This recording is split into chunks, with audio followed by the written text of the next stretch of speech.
Welcome to episode 88 of the Coast to Coast AFL podcast, Minnick and Blaze. I am Blaze, your host, and in this one, we are going through our third part in our 2026 preseason analysis series onto Carlton, of course. So this one is our third episode recorded in the first batch. So as you'll be able to tell in a couple of minutes, we're still wearing the same clothes and everything. It's still the same day. But we've taken a little bit of a break. We had some food, and we're ready to jump straight into it. So once again, how are you doing, Mr. Sarek? Yeah, not too bad, not too bad. Yet again, just as you mentioned, conserving all our energy to dissect Carlton, who are probably going to be a bit of a head scratcher of a team.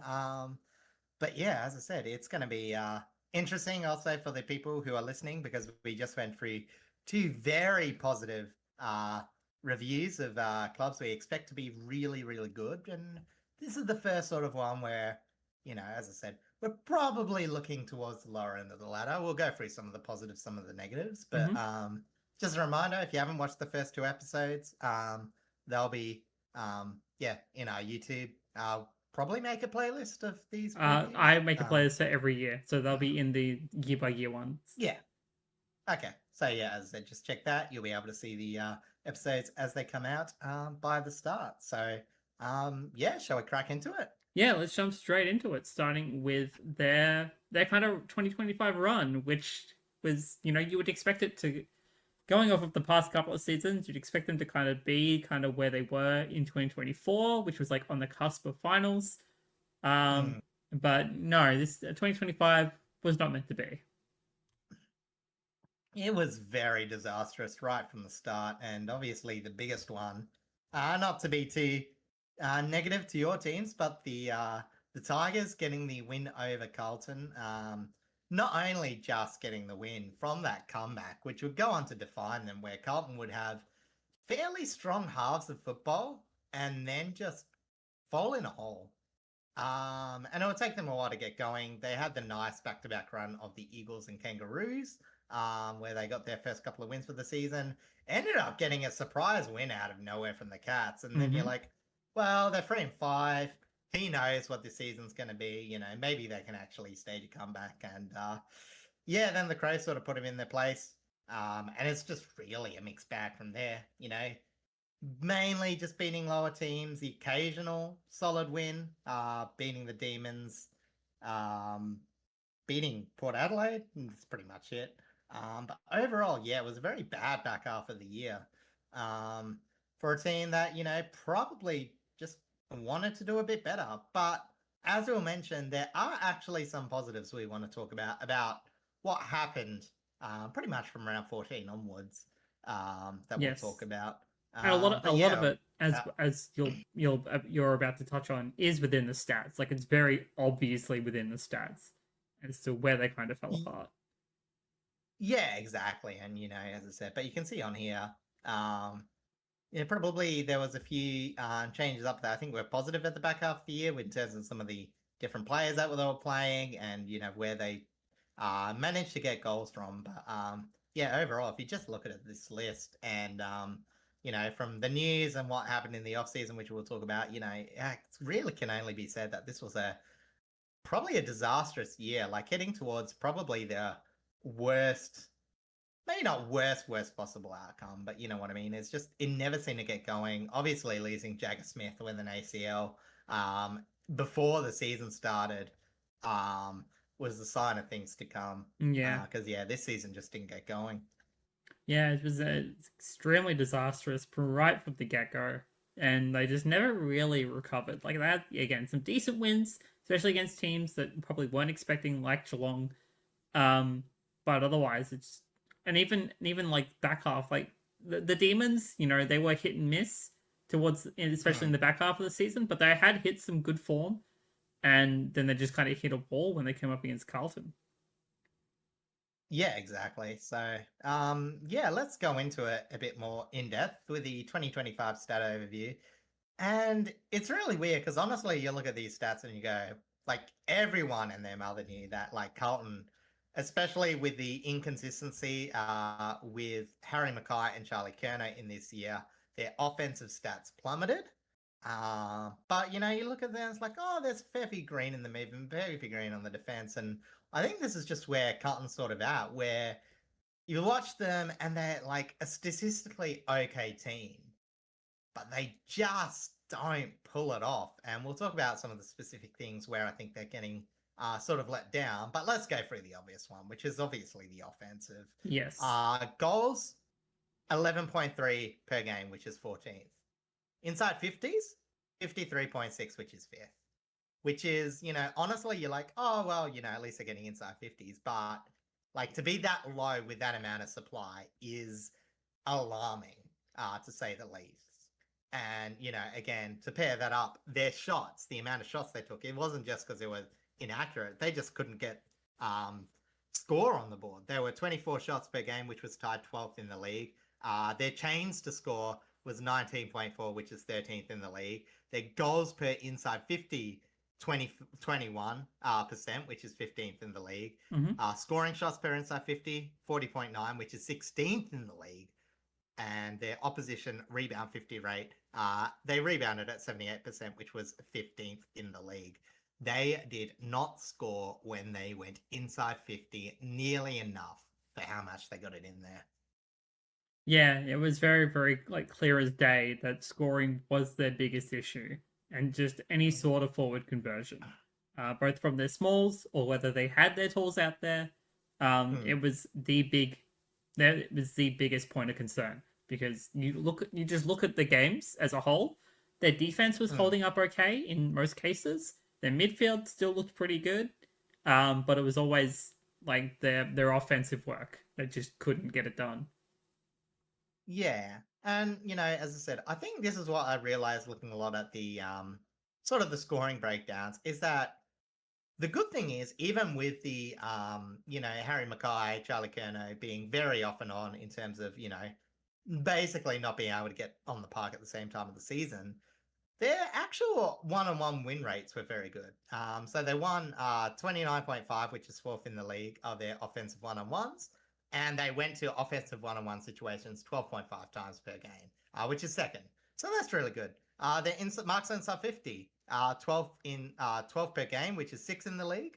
And you're like, oh, maybe that's just from their inside 50s. And, maybe a bit, but, their mark inside 50 rate, 22.5%, which is 7th. So, I know a lot of that would have been when Mackay and Curnow were fit. But they did actually see signs of getting some other players involved in finding those marks. Their tackle inside 50 rate was 11.7, which was tied 4th in the league. And their inside 50 ground ball gets was 15.6, which is 6th in the league, which is good signs. Unfortunately, I couldn't get the stats. But again, just going from week by week, the number one offender of why Carlton was so bad this year was they just could not find ways of getting a general score play. Like, they could win the ball on the ground. They provided defensive pressure when the ball got inside 50, and they definitely had enough supply, but they would only get maybe 4 or 5 general play shots per match, and it was absolutely killing them. So as I said, it relied on their tolls, and, when they were both healthy in these last 3 years, it was okay. But this year was the year where it was just unsustainable, and it was their Achilles heel, amongst other things. But yeah, as I said, it's just what killed them. Obviously, later in the year, as we sort of mentioned, there was a few players that sort of got a bit more involved in the game. Obviously, one of them we're going to be a bit talking about is Frankie Evans. He managed to get a few goals, but as I said, Will White, Ashton Moyer, just trying to find other players to sort of find avenues to goal.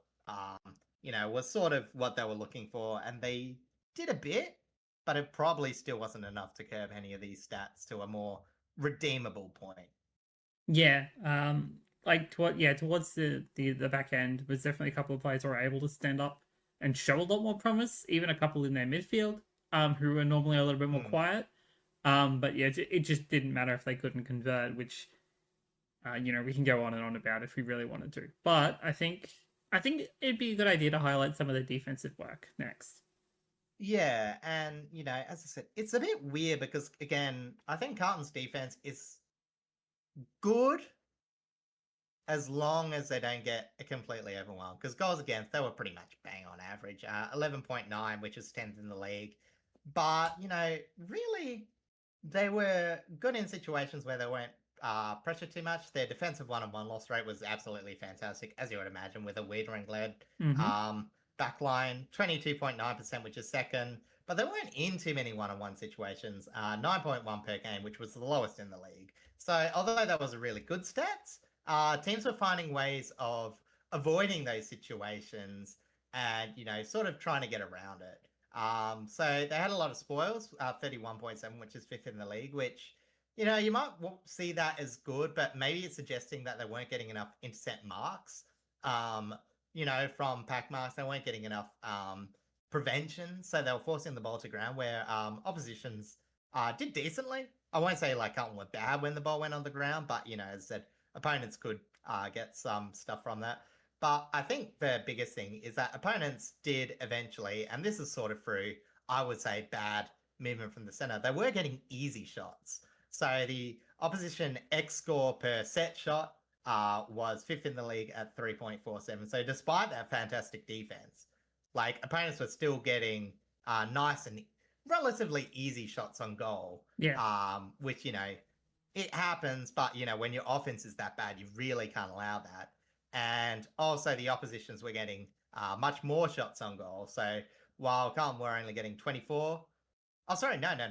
So, but one thing that was redeeming them was Carlton limiting the amount of shots on goal, which I think was probably where their defense shone the most. Because again, they still, limited to 23.6 shots per game, which is sixth in the league. Yeah. So again, you'd say it was a solid enough defense. I don't think you could say it was in the upper echelon. It felt like it was keeping them in games. But it's one of those ones where I think when you talk about the midfield, it's just one of those things where Carlton's midfield simultaneously helped them at times in their defensive work, and yet still it felt like at the times they were sort of letting them down at the same page. Because we'll go through the movement stats. On paper, this is actually like a fairly good midfield and produced some fairly good stats. Inside 50 differential, 4.8 game, which is fifth in the league, which is good. It's probably a bit damning to have such a high inside 50 differential and be whatever they were, like, 11th on the ladder, 12th, whatever they finished up. Something like that, yeah. But you know what? In terms of territory, it's still good. Clearances, 39.3 per game, which is fifth in the league. Clearest differential, it was a positive 3.6, which is third in the league. First possession differential, 7.2, which is first in the league. So Carlton were way more likely to get the first possession. What was holding them back was first possession to clearance, which was 73.1%, which was 15th in the league, which sort of what we got the feeling during the season that Carlton were getting the ball and just burning it away at first hands. And this led to a poor meters gain differential, which was a 27.9 loss, which was 11th in the league. So despite winning the clearances, it would either lead to immediate turnover by hands or a shark by the opposition. They were just not gaining territory as efficiently as they should have. Their disposal efficiency overall was 70.7, which was 16th in the league. We talked a lot about the Carlton turnovers, especially early in the league. But despite all that, they were a very grunt-based team.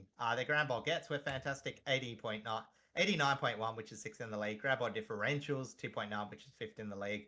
Opposition change to score, it was hard to move the ball against them, 19.4, which was sixth in the league. And the opposition defensive half to forward half, which was 29.3, which was tied fourth in the league. So honestly, when you look at that, you're like, oh, it's actually like really hard to move the ball against Carlton. They really should have been like a bit more defensively sound and all that. But I think it varied a lot in games because we saw a lot of games where it felt like the Carlton midfield probably weren't pressuring enough.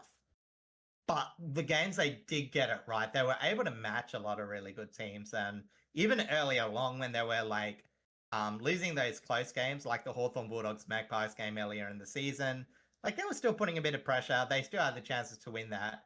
Then it just capitulated. But then when we saw later in the season, I think their midfield sort of fell apart, and that's where we saw some of the blowout losses, like against Port Adelaide, against Adelaide, the other game against the Magpies, the Lions, etc., etc. So I think it's a midfield that really needs to find a way to consistently hold its head up. But when it does actually fire, I think we forget how good it is, despite probably having that tag of playing below potential. Yeah, no, I definitely agree on that part. Like when you look at their midfield, you've got Cripps, you've got Walsh, you've got Blake Acres in there, Mm. and you've got some incredible upcoming talent as well on their list.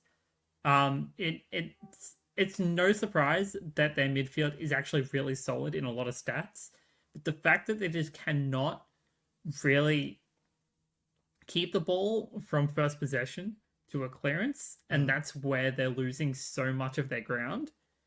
It's weird. It's like they're not really a pressure team, even though they have really good on ballers that can provide a ton of pressure. Yeah, and when we say pressure team, it's like not even in specific tackling stats because like they're tackling, they're still fourth in the league for tackles. Yeah, their I tackles are didn't put really that in good, there but because it's just it's like it's a very specious stat for Carlton, where it's like you look at their tackle numbers, you look at their defensive pressure acts, which even their defensive pressure acts, like it's a bit more middling, but it's still solid.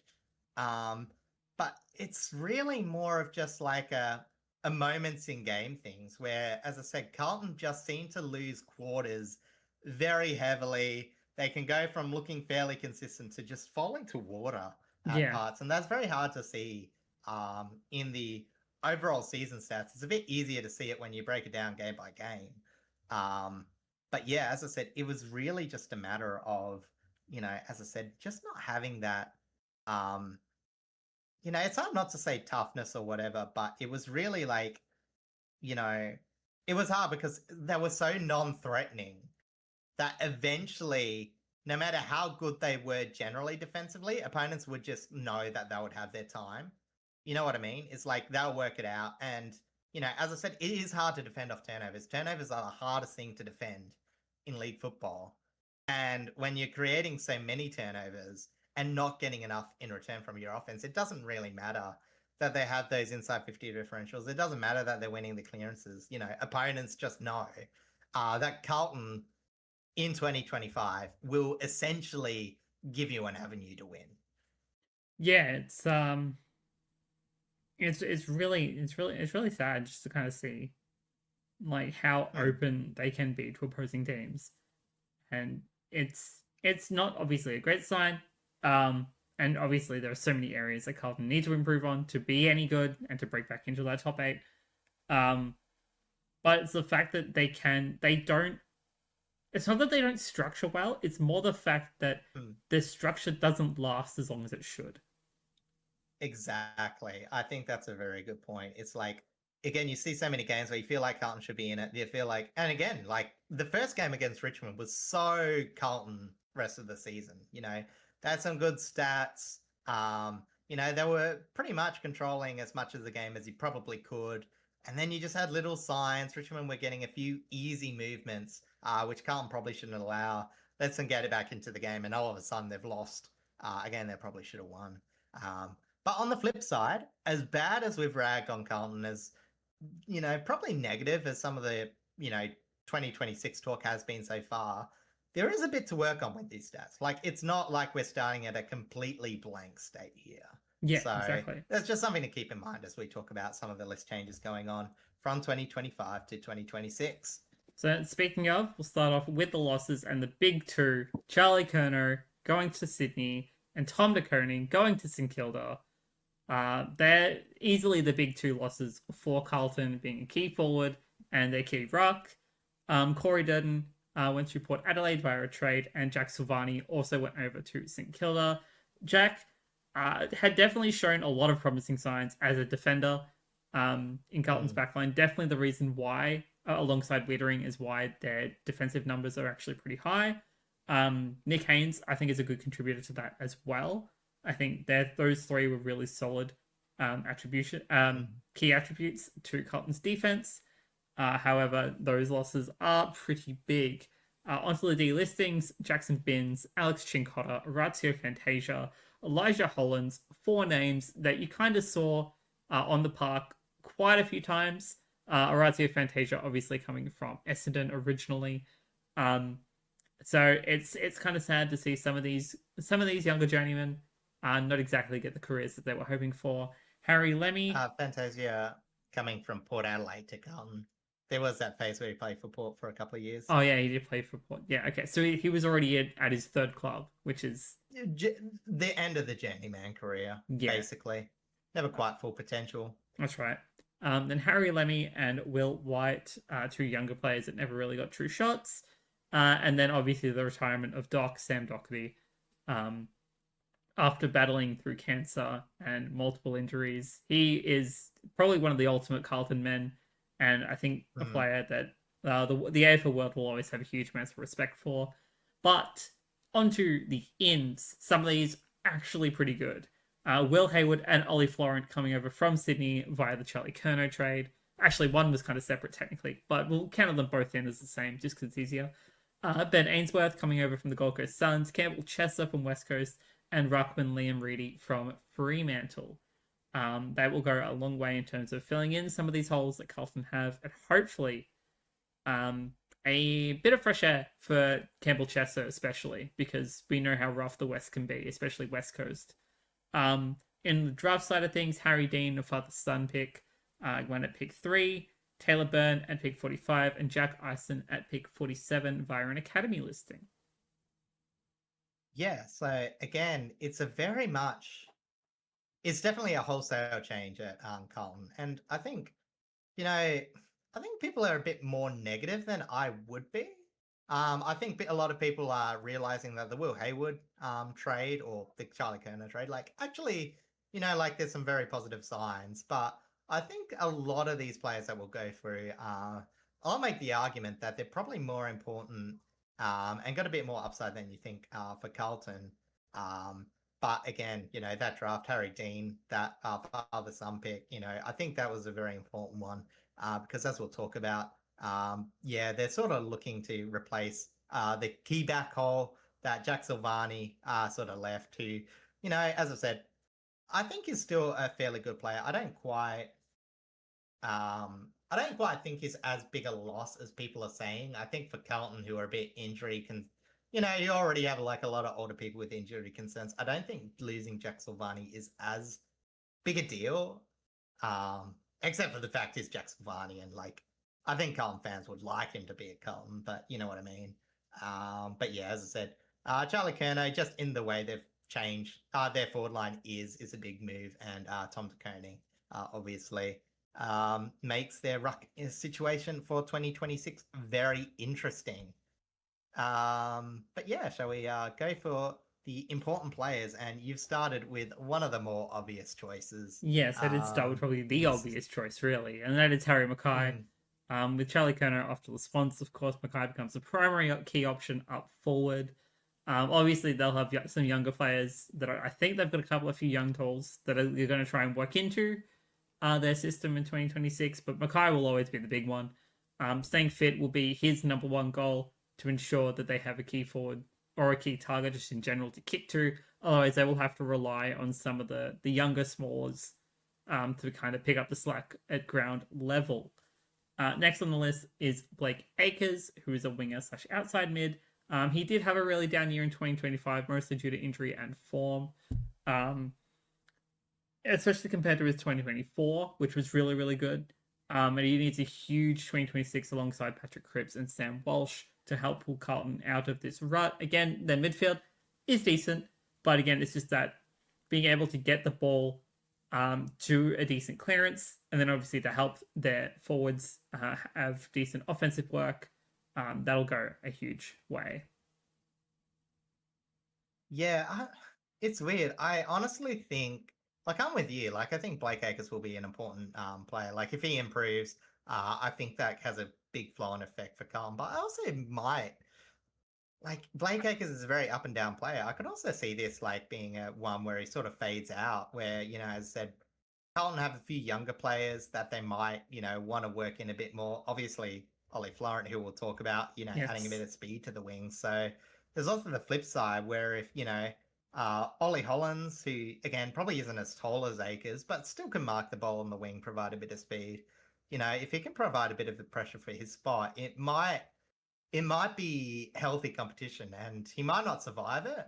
But I think it's good for Blake Akers to have that at the same time because he's a Yeah, player that you need to push to have him absolutely. performing at his best. And I was considering on putting Sam Walsh in this spot instead, but everyone kind of knows Mm. that like he you look at his numbers across the board and he's still putting up some fantastic numbers despite everything around him. So I'm not too Yeah, fussed about Walsh at the moment.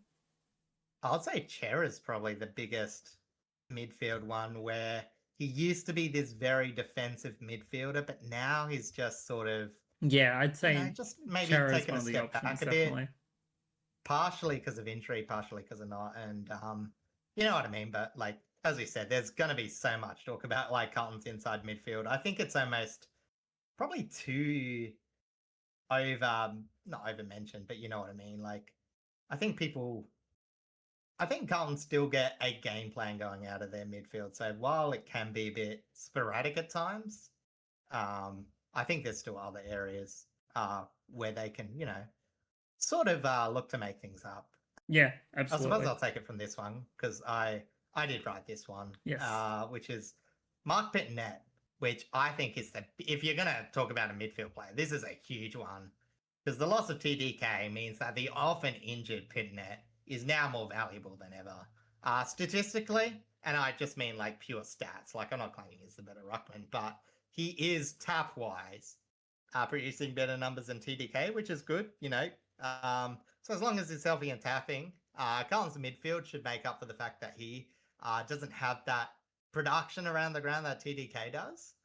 But it does mean that they're going to have to be inventive and incorporate ways for Pitnet to be in the game without being too much of a I don't want to say a liability because I think it's a bit harsh to call him a liability, but you know what I mean. Is they've got Pitnet, they've got Liam Reedy, who are both just like serviceable. So, if you play both of them, like you're gonna have to make it up in other areas. So, whether they ask Pitnet to do more or whether they try and use this as an opportunity to shape the contest around Pitnet a bit more, restructure the midfield. Mhm. I think either way, it just makes Pitnet so important. As I said, I'm not going to claim he's going to be the best midfield ruck in the competition, but I'm just saying like it has more. I know some people don't value the way rucks are in this league, and for some teams, like we talked about Adelaide and Riley O'Brien, where Adelaide just sort of conceded the clearance contest just to be like really good shape outside of the contest. But for Carlton, who are so centered around clearances, if they lose that output from Pitnet getting injured or whatever, that could change a lot of their fate for the 2026 season. Yeah. Sorry, still hasn't ticked over in my brain. uh, No, yeah, right. I completely agree that the ruck role is going to be so much more important with the loss of TDK, and Pitnet is definitely going to be the one that has to stand up because I don't think they have many other options for that role at this point in time. No, I mean I'll check out the list. It's Hudson O'Keefe is the other one, and we Ah, did see yes. him in 5 games last year. But like, I mean, it wasn't terrible. Like, I actually didn't mind seeing him, but Yeah. like you can tell, yeah, I mean, he was playing sort of a hybrid forward, hybrid ruckman. Only managed a maximum of 10 hitouts against the Bombers and the Power, who weren't exactly setting out top quality ruckman up as opposition. So, you know what I mean? It's Hudson O'Keefe is a very variable one. Liam Reedy, we don't know much about. So, you know what I mean? Like, they'll make something work out of two of those options. But if Pitnet rules out and you've got Hudson O'Keefe and Liam Reedy running out, I'm not exactly inspired. Yeah, no, great. So it's a bit of a split one. I've got Harris Dean and Lewis Young. And the reason why I've got those two is because of the first half of the season, or at least I'm assuming, I don't know if there's a timeline, but Harry O'Farrell you wouldn't at least expect him back for the start of the season. He was a young defender that looked fairly solid. And with the departure of obviously Jack Silvani, they need someone tall to fill in the hole. Like, Haynes, and Wiedering, they're still fine, but like they're running really low. So they're probably keen to try Harry Dean out straight away. And I don't like putting rookies in this list because obviously I don't think you should be putting so much pressure on a rookie to, build the team around and all that. So that's why I've got Lewis Young in there, because I think the way their list profile is, they'll put him in straight away. But if that just doesn't seem to work, put Lewis Young in. Don't be afraid to just ease Harry Dean into it, especially if Carlton season's not going too good. Because, yeah, as I said, while they're looking to reassess this forward line, this centre-half back position is so crucial, because if they don't keep their defense solid, keep opponents score minimal, they're just not going to be in the contest at all. Like, their season's going to be done before it even starts. Yeah, absolutely. So that's why this spot's so important. And then last on your list is one that we touched on just before. Yeah, Frankie Evans, the former Geelong and Port player, and the surprise revelation for the last half of the year. And you know what? Like, it was sort of what I was saying, like, I don't mean to speak ill of the now recently injured, but Motlop, he got signed to the 2-year deal, but I was never really sold on his performance as a small forward. Mm-hmm. And now he's torn his ACL. So they need him to perform as a small forward. They've got Darcy Fogarty there to support. He doesn't really have that much scoreboard impact. They've also got Will Haywood, but he's really not like a ground level small player. So Frankie Evans is really that small that they're going to have to build around in 2026. And they're going to need some ground level players from him. They're going to need him firing. They've also got Ben Ainsworth as well, who can produce in that, but I always feel like Ainsworth plays a bit higher. So Frankie Evans, if he can play as well as he did in that season, and, like all the other things around him going okay, I think they've got a chance to build themselves out of a hole. And again, it theoretically should only need a bit of improvement, because we saw how well they got the ball inside 50. We saw how decently they could control games of football, sans the turns over, obviously. Yes. So if they can just get goals out of it, no matter where it comes from, and I think Frankie Evans, with a consistent year, maybe getting 30 to 40 goals, will do a lot to restore Carlton's forward line. Yeah, it would be a huge, like, as you just mentioned, Frankie Evans was a huge revelation, just purely because he was suddenly putting out a huge amount of output up in their forward line. So if they're able to get more out of him like that in 2026 and are able to kind of structure around him, as well as obviously having Mackay being the key, only key forward up there at the moment, if we're able to kind of build around those two, they should have somewhat more success in terms of score involvements and just scoring in general. Yeah, because as I said, like, it is scary the fact that Zach Williams was their second highest goal scorer of 2025. It's a little concerning. And it is also scaring that their top 3 goal scorers did not play over 20 games as well. So, yeah, it's not a great look. Yeah. No, it isn't. But, as I said, hopefully there's signs that they might get a few players. But obviously, we're all thinking that this might be the Achilles heel. So this, as I said, this is non-negotiable. This needs to improve because otherwise they'll just be as bad as they were last year. Absolutely. So got some new faces to try and improve that. And the first one is Will Haywood. Probably the most exciting one from this bunch. One of the more consistent link-ups between the Swans midfield and the forward line. Sort of a jack of all trades. Like, he is the generalist of general forward. Leads up and marks really well. Does some work up at the ground. And probably the most consistent pure forward line player for Sydney last year. I know Isaac Heaney led the goal scoring. But Will Haywood was probably the best traditional forward that spent most of his time inside 50. Yeah. Watching him and Ollie Florent, like, obviously we'll touch on Ollie Florent in a second, But just like watching those two at the Swans, like they're both like they do a lot of good work, even though Mhm. in a general sense, all players make mistakes, but like those two always put in a lot of high effort at the Swans, and it's whilst it is kind of sad like to see them no longer at the Swans, I think they're gonna bring a lot of really really good things to this Carlton lineup. Yeah, and I think with Will Hayward, it's really good that, like, it's a really good get is that I think in the Swans forward line, like, they prove with Papley going down, with their forward line shuffling, like, you can still run the game through Will Hayward.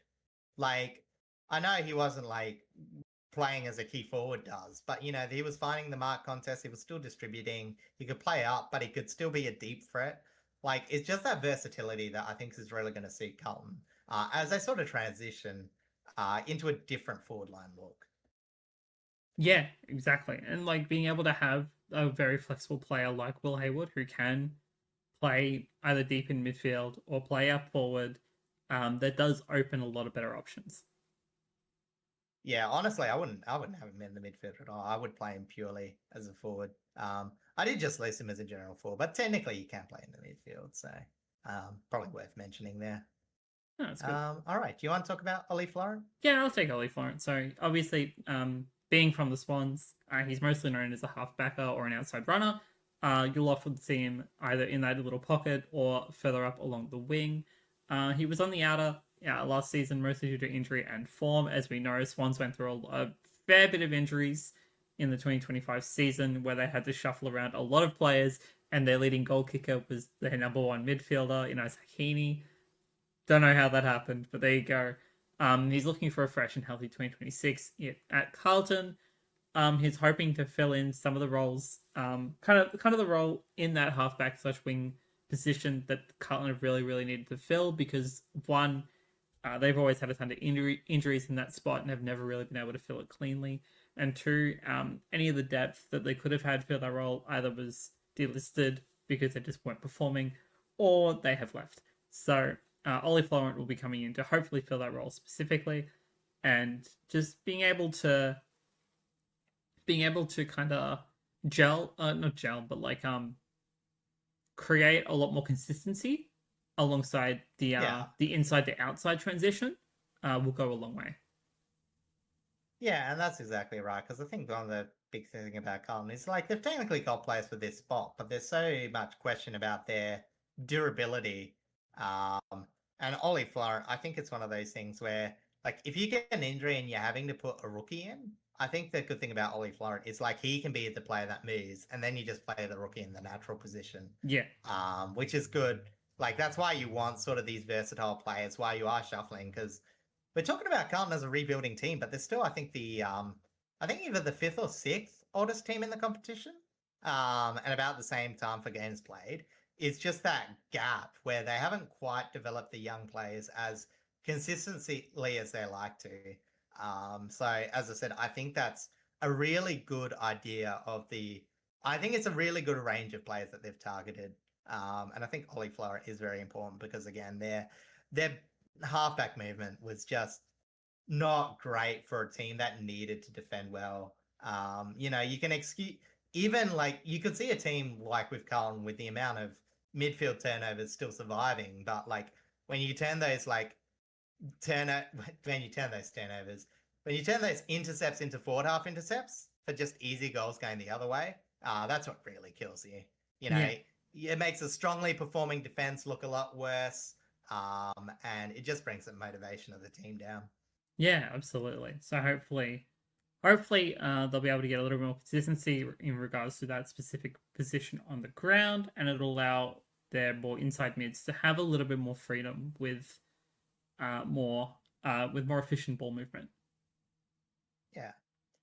Ben Ainsworth from the Gold Coast. I put him as a general forward. I always think he's more of a centre half forward, but I don't know. He's just sort of just a player that's sort of been just on decent enough for all the stats. I think it's a really good get for Carlton. I don't think he ever really integrated into the Gold Coast's lineup. He had okay stats last year, but you could tell that they weren't running the ball through him. There were certain games where he sort of fell off, but at his best, he still was producing okay stats. He was pretty good at ground level, which is something Carlton really lacks at the moment. So I think even if you just get like an average year, I think that's still going to be a boost. And I can't see him not being in the best 22, considering some of the players that they were playing last year. So I think these three I would almost definitely lock into. They're just playing in their best 22. These are going to be hopefully 22 to 23 game players for Carlton's campaign. Yeah, that's kind of how I see it. Is that Hayward, Florent, and Ainsworth are likely going to be instant locks into their structure. Our last two, Campbell Chester and Liam Reedy, definitely a little bit more gambles in terms of whether they'll be best 22. But because they're younger players, they can have a little bit more time to develop. And hopefully, on Chester especially, to be honest, just because like he was stuck at West Coast. Like, you'd like to only go up from here. Yeah, and I think too, I think Chester is probably the most interesting because my gut feeling says he's probably not as good, as his draft type or what the Eagles wanted him to be. I think some of his decision making for an outside midfield is a bit poor, but it'll be interesting to see if that was just the pressure because obviously he is like he's not a ball winner. He needs someone else to win the ball. And in the Eagles, they just didn't have that. So like, yeah, he wasn't ever going to survive at the Eagles. Like there was just no way he was going to succeed in the style that he plays at the Eagles. It's just the question on whether Carlton will be able to unlock some of his potential, increases their output on the outside movement. I know he's probably not a wing player, but, as I said, he's definitely that sort of that handball receive sort of player into a forward 50 game. Probably could improve their poor meterage if he's able to. So, as I said, it wouldn't surprise me if he had some solid opportunities this year, but again, it's just good to have him as depth at the same time. Like, I don't think he needs to play, but I think he's more interesting than some players, some people who may have written him off already.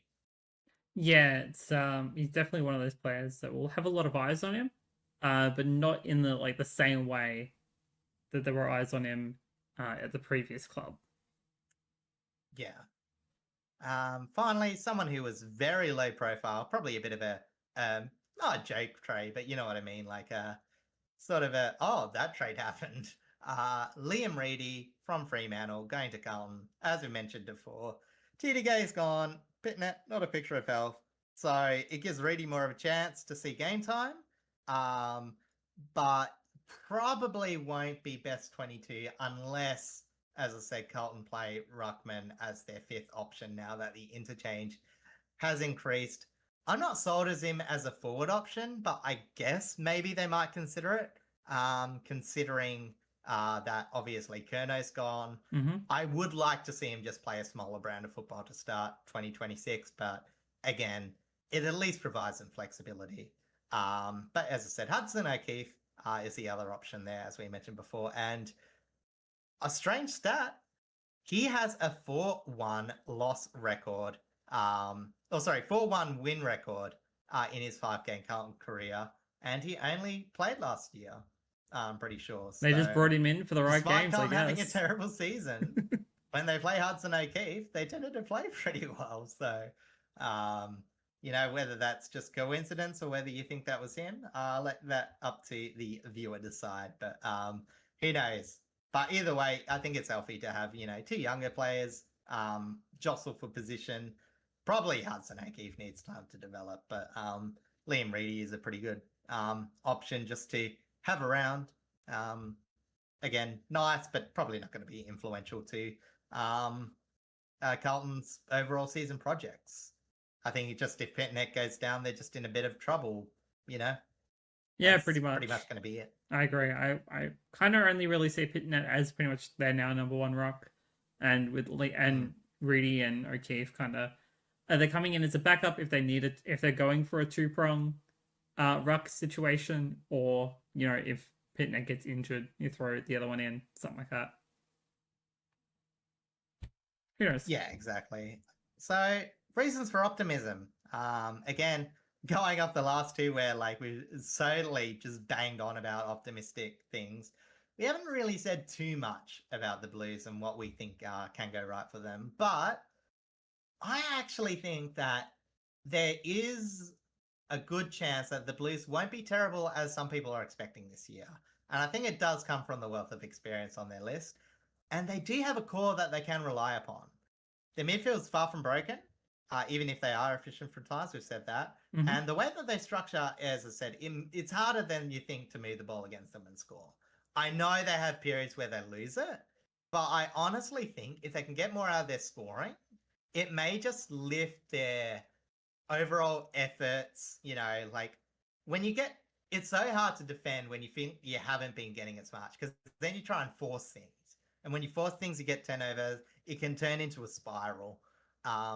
So honestly, the loss of Kerno, as bad as that is, it might actually lead them to change their stale offense, which Carlton fans have been screaming for ages.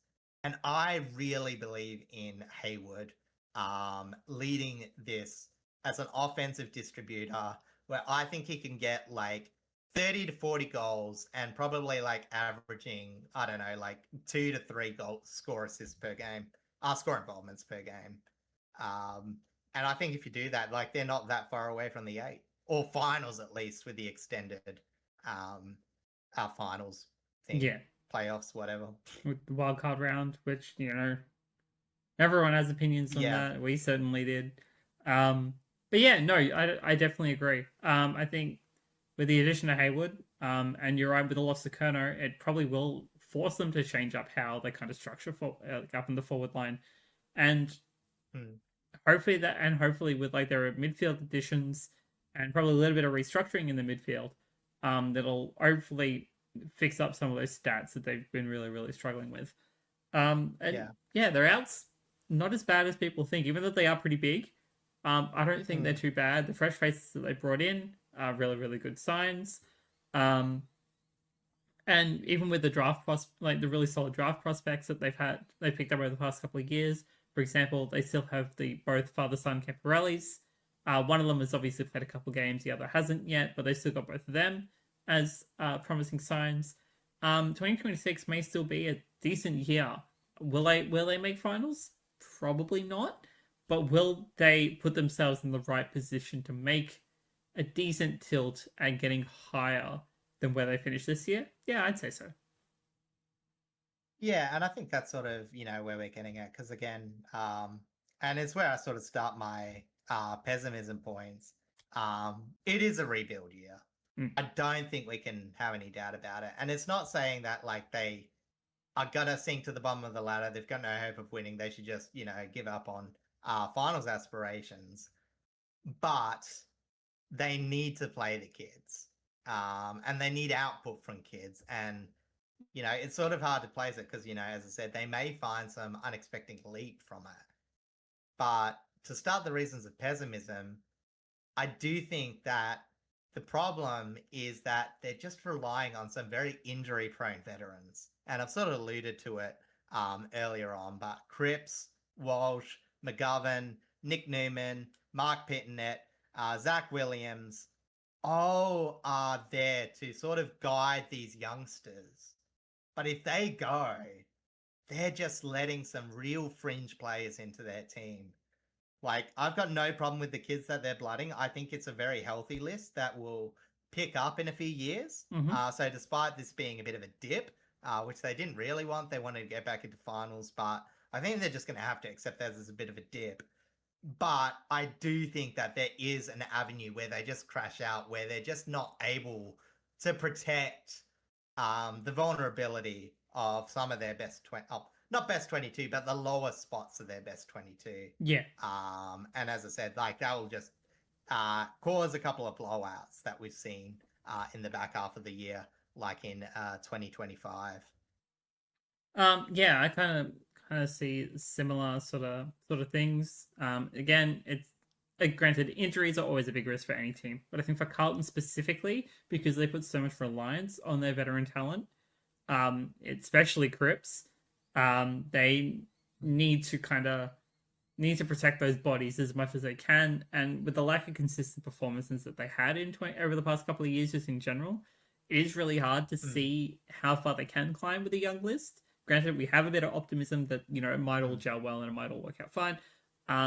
But just because it's such a gamble for them, like it's a huge gamble for them right now. There's no Yeah. guarantee that they'll even get higher than 12th. Like that's the reality of it. They're going to be relying on their brought in talent and their younger rookies. Try and get a lot more game time out of them in 2026 to be able to kind of push that echelon. Yeah, because it's like technically they do have depth. Like the problem is their depth is older and aren't really that experienced because again, like when you look at their age profile of like players over 25, Matt Cottrell probably should have played more than 74 games. A bit injured, bit older. Not too bad. Lewis Young, only 80 games at 27. Mark Pitnet, 80 games at 29.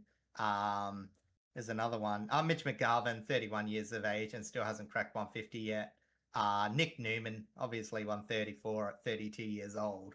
So, you know what I mean? It's like, or even Blake Acres is only 187 games, which is still pretty good. But, he has missed a bit of time Yeah, over the years. So, you know what I mean? It's like, yeah, they've got experience, but you've got to realize is that it's not like they're not relying on some of these players anymore. Like, they could, but you know what I mean? I think that they realize that it's time to go on the younger players. And that's just, again, that balance of protecting these young players where they haven't exactly found too many players under 25 that they're going to really back in from here on out. I don't think any of them like you look at and you think, yeah, I'm going to lock that player in for the next, 5 to 10 years. Like now that Sam Walsh is over 25, like you're looking at, you hope Frankie Evans, maybe Ollie Hollands, you have a bit of hype about, but it is very touch and go. Maybe even Cooper Lord, who's shown signs here and there. So, yeah, as I said, just on that negative level, again, it's also just that mixed bag of younger players. They have a huge selection to pull from, but they don't exactly see exactly who they're going to play yeah, at the same great. time. They're going Yeah, to need to have them present themselves more than you as a Blues fan are confident of who they're going to blood in. yeah. Like you could ask a random Blues fan who you think the best 22 will be. Fair chance you'll pick most of the veterans. But one, it's a huge gamble to put in most of the veterans just in general, and two, you there's only the only way to really see that your younger talent is ready is if you're a coach.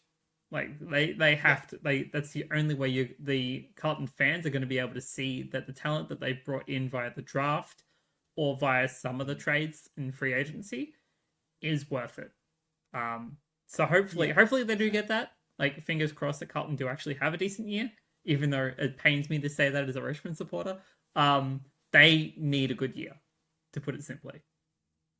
Yeah. And, as I said, I don't know if you flicked it over, but my verdict, I don't think that this is going to be a rock bottom out. I think they've got enough high end talent, but I do think while they manage it out, and I actually think it's weird. Like I'm more optimistic that Carlton will do the right things to head towards the future Mm-hmm. this season.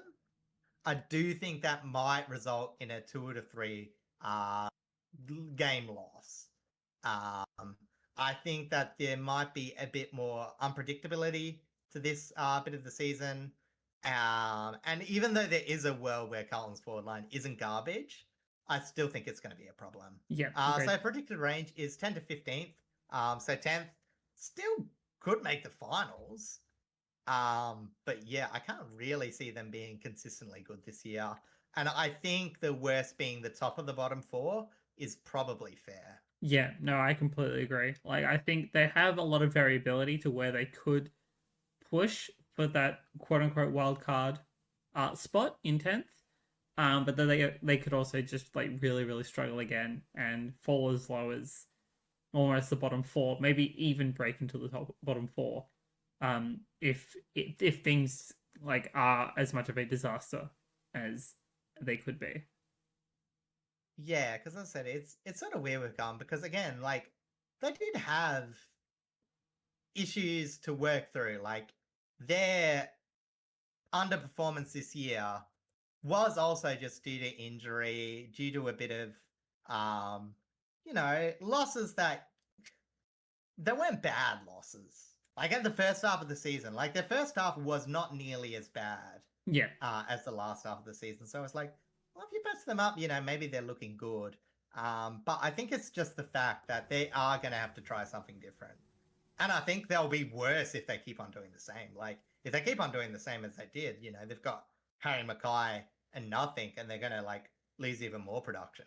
So they're forced to change, which, as I said, I would imagine with the younger half of this side might struggle to adjust after being probably sold into the fact that this brand of football that they were doing under Michael Voss would get them to a final series. So as I said, they're going to have to learn on the fly, find out new things, but I think that will overall be better for Carlton in the long term. I think this might be a year that needs to happen. I could even imagine this being a quick turnaround. I can't imagine 2026 being that great for them though. Yeah. Like we can hope. But I think they're pretty much going to sit solid middle of the pack sort of area for this Yeah. for this upcoming season, and we'll review that obviously when going towards the 2027 season. Yeah. Is there any much we really need to say? Or anything else we need to No, say? I not should say. really. If my boy Rob's listening to this, good Carlton fan. I hope I've got the positivity. When I was going to uni with him, he would be telling me about Carlton lineups that I think were absolutely atrocious, and telling him that they were going to make the 8. And I always feel bad, dismissing his feelings, but he needed to hear it. Because yeah, as I said, like those 2010s Carlton teams weren't structured that well. But I will say, even though there is a lot of disappointment that surrounds the Carlton Football Club, I think on the outside we like to have a bit of a joke around Carlton. They are funny when they're bad, and they are funny when they're disappointed. I actually do see some of the method coming through here, at least in the list management side. They might need to move on for Voss, but I don't think that anything they can do this season will destroy them. Unless they just really try and do the same things over and over. Yeah. Then yeah, as I said, it's just a lost cause. Yeah, no, I completely agree with that. I think that makes like a lot of sense. Like the only way they could really falter even further is if they do it themselves. Yeah. But in saying that, that does bring us to the end of the Carlton episode of our preseason analysis series. Thank you all so much for coming to listen, to watch, to hang out with us. Our next batch of episodes will be the next 3 in the alphabetical list. You can all take a guess as to what they are because it's fairly obvious. I won't have to say it. But please go check out the socials, mine, the podcast, or Cyrix, and we will see you all in the next episode, which will be Collingwood. So until then, take care. Mm-hmm.